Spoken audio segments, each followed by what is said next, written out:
Hey guys, welcome back to Student Pages podcast. I'm joined by Camrus Johnson, actor, writer, producer. You might know him from Batwoman or his short film "Grab My Hand: A Letter to My Dad." How are you, Camrus? How you doing? I'm so good. I'm a little tired. It's a little early over here, but I'm good. Feeling great. How you doing? Oh yeah, I forgot. Obviously, the time. What time is it there? Because it's 6 o'clock here, 6 p.m. It's only 10 a.m. here, so it's not too early. It's just that I work very late usually. I thankfully I wasn't shooting or anything, but I just like was editing and I had like two voiceover auditions. I was up until maybe 2:30 or so. And also I went to a friend's birthday last night, so we were like at dinner for a long time. Fair enough. You're not shooting at the moment. No, we are shooting. We started shooting last week, but I don't shoot this week because I Okay. shot the first 2 days and then I shoot again next week. So I had this week off. And how's that working with COVID and everything? The shooting, you have to like wear masks on set, or Yeah, it's funny because like I thought it was gonna be so different with all the COVID rules because before we shot they sent us like a 43-page document saying all the new things that were gonna change. So at first I was like, oh man, like nothing's gonna be the same. But it feels the exact same. It's just like in the makeup trailer, everyone's wearing a mask. When you're blocking and rehearsing before shooting a scene, everybody's wearing a mask. And when the actors have to take the masks off to do the scene, if a crew member wants to walk up to you to, you know, give you a makeup touch up or change something on your outfit or change or fix your mic or something, they just have to wear a shield over their mask for like a second layer of protection. And besides that, I thought that my biggest fear was the food because my favorite thing on set is food, besides the people, of course. But I love on set food so much. what's the food? The food, I mean, the food varies, man. We have a truck with professional cooks up there, and they make breakfast every day, and the breakfast can be like whatever you want. Oh my gosh, man! Like so, my top two breakfasts on this set, they make a really mean breakfast sandwich, which is just like eggs and bacon and avocado and all that stuff. But there's some sort of sauce or whatever they put on it too, and the bread is so good. But then there's this other thing that they make. I don't remember what they call it, but I call it a breakfast pizza. It's like a big giant shell, and inside the shell is I haven't had it in a while. I should get that next time I shoot. But it's like meat and avocado and like it's like a giant breakfast. I know there's a better word for it. It's like a breakfast tortilla or something. But it's like the way they make it is like an open flat kind of thing. It's like open. It's like a pizza, like a breakfast pizza, and it's freaking delicious, and it's so big. And taking one bite of it makes yolk just drip on your face. It's amazing. That sounds so good, man. It does Yeah, dude, sound it's good. so good. I can't have it like I always have to order it right when I get to set though because I have to eat it before makeup. So that's like you have to get to set early kind of food. Because one time I was like in makeup and then the breakfast pizza pulled up and I ate the breakfast pizza and I got yolk all over my face and then she had to clean it off and not start over, but it slowed down the process. So I can't order the breakfast pizza very often. And filming season two must be a little bit different, though, right? Because I've heard. I'll just let you explain. So, what happened with Ruby Rose and everything? Yeah, so Ruby Rose was the lead of the show last season, and she's no longer with us. We now have a new lead, Javicia Leslie, who is freaking awesome. So now, like in season one, we were, as since Ruby was the lead, Kate Kane was our Batwoman, as it was in the comics, and then now in season two, Kate Kane is no longer around.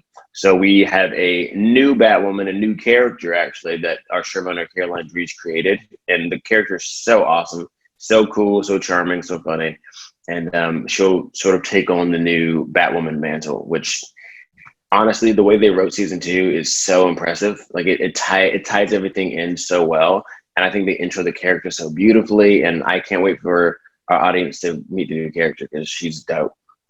Yeah, for sure. Did you play that? I've been playing the game recently. What's it? Arkham Arkham Knight, Knight. the newest Yeah, one. dude.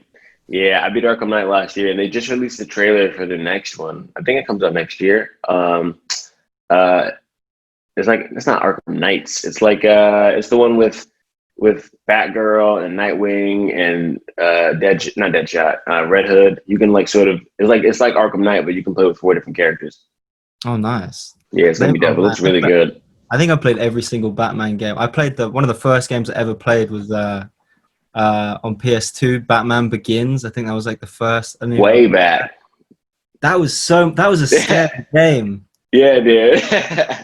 because you had That to game was run, you had to go through awesome. like mental asylums and stuff. Hmm.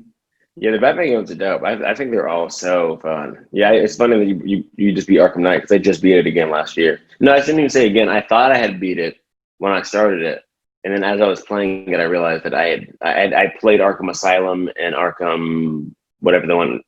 I think there's another one before it, but I think Arkham Knight was like the was new to me. Yeah. Oh man, those games were so fun. And I heard you say in a little interview that you like video games helped you sort of learn that you wanted to be an actor. I want Yeah, to talk about that. yeah, man. I love video games. I've ever since I was a kid, I've been a big video game lover. And I think one reason it made me love acting so much was because in some video games, especially some of my favorites, which would be like the one-player adventure, the Batman games, the Infamous games, the God of Wars, that kind of stuff. You get to be one person going through this crazy adventure. And it's as if like when you're playing a game, you suddenly become someone else. Like you are that person making those decisions. Especially in like the Infamous and like the what's that other game? The Red Dead Redemptions, where you were constantly being asked, what do you want to do? Like make a choice. Like do you want to go good or do you want to go bad? And it's cool that you get to see with this character when you make one little decision, it ends up having a larger effect. And there was something really cool about that where I've always enjoyed like, okay, like if I'm stressed or whatever from school or whatever I'm going through, when I am in my room playing this game, like I'm not Camrus for a while. I'm this dude. Like I'm this guy in this world. So all the stuff that I have doesn't matter for a few hours. And acting's kind of the same thing. Acting's like, when I'm Luke Fox, I'm not Camrus. So as best as I can, I got to leave all of the stress and the drama away, unless Luke is going through something similar. But Luke Fox is going through his own stuff, and I gotta prioritize that. So I think I learned that from my video game playing days. I mean, days. I'm still playing so many, but you know what I mean. Yeah, I got back into them over lockdown, man. I've been playing like on PlayStation. They've got you like pay by month or something, and then you get loads of Yeah, games. You get what it's PlayStation called. Plus. No, PlayStation Now. I think you don't even Yeah, need to okay. download them. That's what's your favorite video game? My favorite? Oh man, dude. Maybe The Last of Us. Don't need to play that. You haven't played The Last of Us, bro? Nah, I haven't. Dog, you're missing out. That game is amazing. It's so good. It's just not just the gameplay, but like the story and the acting is like wow. Like the writing, everything about that game is just dope. I only get to play like maybe a game or two a year because I just don't have the time. But during COVID, I played so many. I played the new Star Wars, was it Fallen Jedi and the Last Jedi, whatever that's called. The new Star Wars, Red Dead Redemption 2. I'm playing Paper Mario right now. I got The Last of Us 2 and Doom Eternal, but I haven't played it yet. Funny enough, Megan Tandy from Batwoman got me Doom Eternal because I wanted to replay The Last of Us, but it was stuck in her apartment here, and she was already back at home. So she was like, I'll just get you a new game. So she got me Doom Eternal. Nice. And I beat like two other games, but I can't remember what they were. I started playing a game called Nidhogg. I started playing Fall Guys, of course. Dang, I'm trying to think. It was like, I can't remember. I beat like two more. I was like my way to cope with all this craziness. I would just beat one game and then immediately get into another one. I feel that. Damn, because you do acting and filmmaking. Which one did you get into first? So acting for sure. I realized that I wanted to be an actor when I was like 15, maybe 16. And filmmaking kind of just happened. It was sort of an accident. Writing happened first years ago, 4 or 5 years ago. And it's funny how that happened because I was singing. I was in this choir, and one of the choir members' moms was like, "Do you songwrite?" And I said, "No." And all she said was, "Why?" And I was like, I have no idea. I don't know. I just don't. So then I started songwriting just because she asked if I did. So I started songwriting, and then I realized my songs were too long. Like I was trying to fit too many words in the song. trying to tell this like story in 3 minutes. And I was like, oh, I just want to write a short film. So then I wrote a short film that was really bad. And then I got better and better over time. So I started really getting into writing and really enjoying it. And then from writing, I started wanting to make my films. And I guess when I started making it, people started calling me the director of it. And I was like, oh, I guess I'm that. I guess I'm the director because it's my project and I want it to be done the way that I see it in my head. And then I also love I love helping my friends make their projects as best as I can. So that's when the producing started happening. So yeah, acting definitely came first and filmmaking came second. That's great. I was going to ask, because you must have made films before Grab My Hand, right? Because it's such like a polished, by the way, if you're listening or watching this and you haven't seen it, go check it out. You can go, I streamed it on the Nevada Film Festival website. Oh, cool. It really got to me actually, because I call my cousin every day. He was the one calling me earlier. That oh, cool. We talk every day for like 3 hours, and yeah, it got me. It's such a short film, but it can still like, move you so quickly. The animation, right, is insane. I like the drawing. Who did the animation for that? Is that a friend of yours or? Yeah, his name is Pedro Piccinini, and it's funny because I met him when I was a waiter at a restaurant. I was there for 4 weeks only, and he was one of my regulars. So my last day on the job, I was like, yo, I'm leaving. We should be friends. What do you do? And he said, I'm an animator. And I was like, oh, I'm a writer and an actor. So I've always wanted to make an animated short if you're down to make one. So he said, yeah, we started working on this other project, this other short. And then my dad's best friend passed away. So I asked him if we could put a hold on that project and then start making this other one for my dad. Because it's called Grab My Hand, A Letter to My Dad. And it was a surprise for him that ended up, it was never planned to be in festivals and be seen by the masses. But after I sent it to some friends and saw how they reacted to the film, I was like, oh, okay, maybe other people might be touched by this and might connect to it and learn something and feel something. So I started submitting it to all these festivals, and then I got a festival strategist out of London called Festival Formula. It's amazing.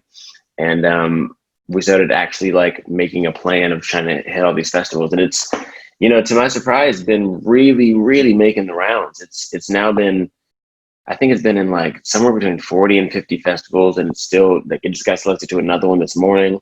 Like it just keeps going into more and more places, and now it's really finding its way into the UK. Like it's I think it just got into like its maybe 4th festival in the UK today, which is really cool. So yeah, I'm. Anyway, that was a long answer to say Pedro is my animator, and he's really great. So you didn't, when you made it, you didn't like plan on sending it to festivals or anything. You just made it for. No, I just made it for my dad. It was, the whole point was to make him something that that would help him grieve. It was sort of like a never-ending memorial for his best friend. So I wanted to make something that would make him cry, because he doesn't cry very often, and I wanted to give him this film so that when no one's around, when no one's looking, he could just be in his room, turn it on, be reminded of his friend, cry a little bit, heal from it.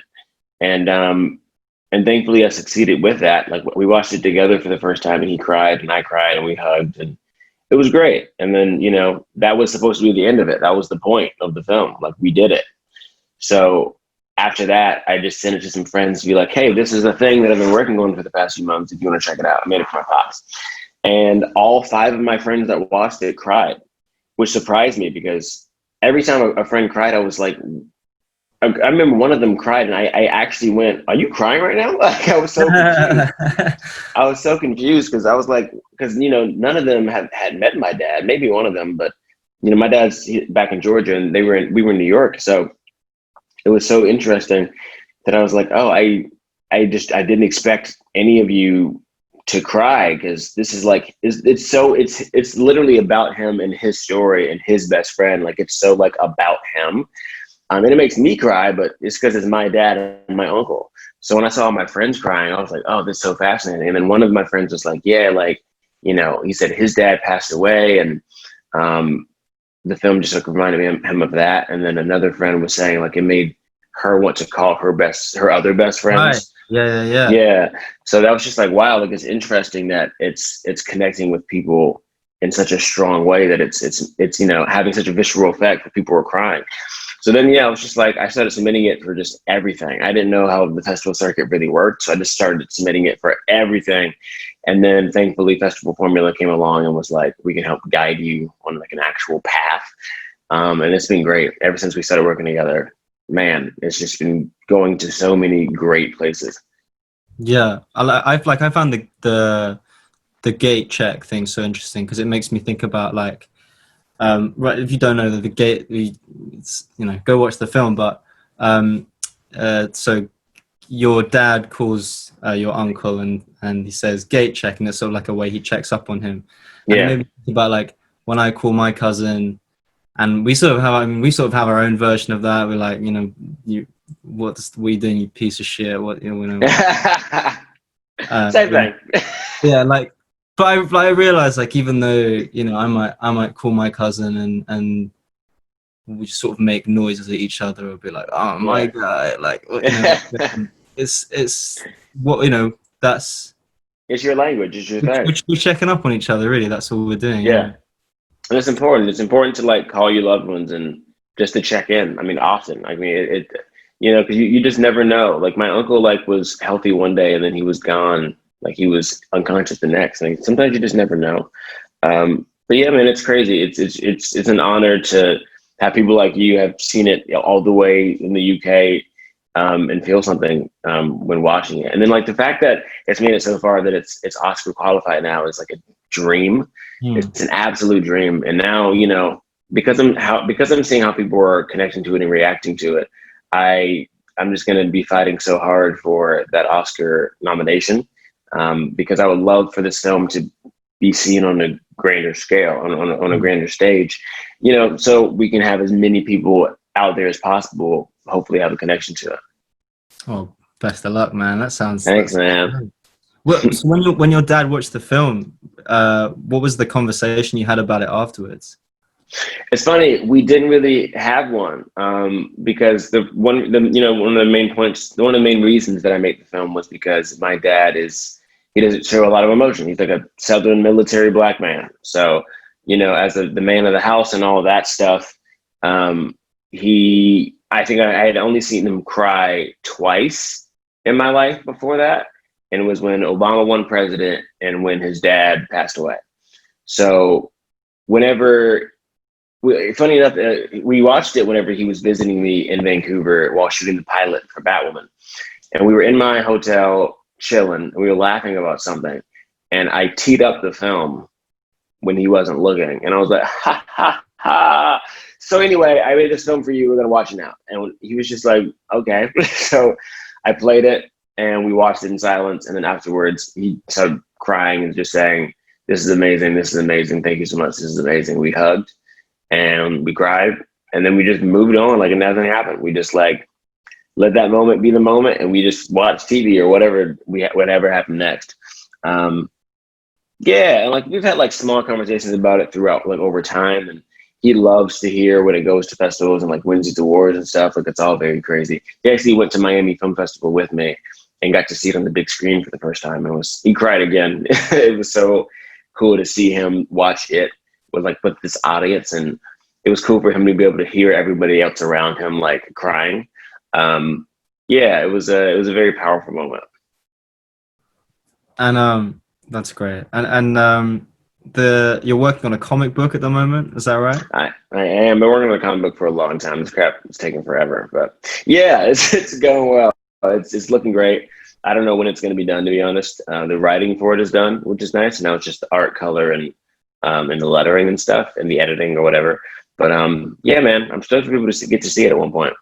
Can you tell us about it, like what it's about, like the title? I don't think I can. I mean, I feel like it's been so long. I just want to like tell the world, but it's been a secret for so long. Just because it's not really a secret, I guess. It's just like since there's nothing to show quite yet, I can't give any details. But it's something that I wrote like 5 years ago as a movie, and then a friend was like, "You should make this something else before you make it a movie." Some sort of IP. So he recommended a comic book or a graphic novel. And I was like, oh, a comic book would be a cool idea. So I read like a bunch of comic books to do research on it. And I was like, oh, comics are awesome. So then after like really falling into the comic world, I realized like, I just want to make a really dope comic book. And if it becomes a movie, that'd be awesome. But it's not really about making a comic to make a movie. It's about making a dope comic book. And because of this comic, I think I got a job. I might have a writing job to make like a short comic pretty soon. And I'm also going to be writing a graphic novel pretty soon too, which I'm really, really excited about.